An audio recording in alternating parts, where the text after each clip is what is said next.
அகத்தின் அழகு சிறுகதை.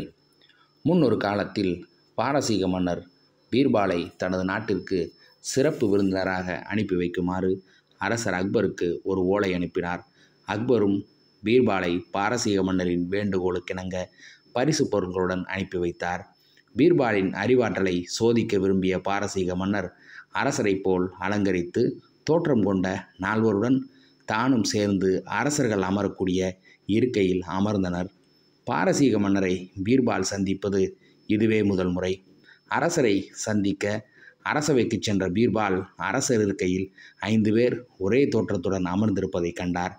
ஐவரையும் உற்று பார்த்தார்.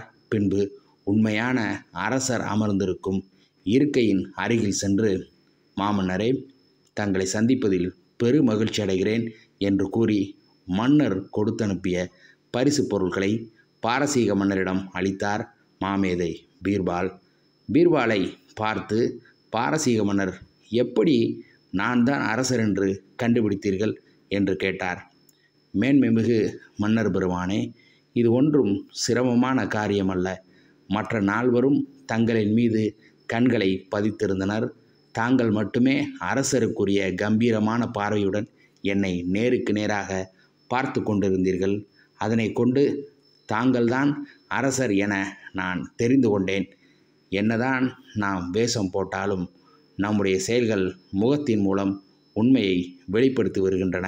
இதைத்தான் அகத்தின் அழகு முகத்தில் தெரியும் என்று நமது பெற்றோர்கள் பெரியோர்கள் கூறியுள்ளார்கள் என்றார் பீர்பால். பீர்பாலின் அறிவு கூர்மையை வியந்து பாராட்டி சில நாட்கள் அரச விருந்தினராக தங்க செய்து பின்பு பரிசுகள் கொடுத்தனுப்பினார் அரசர்.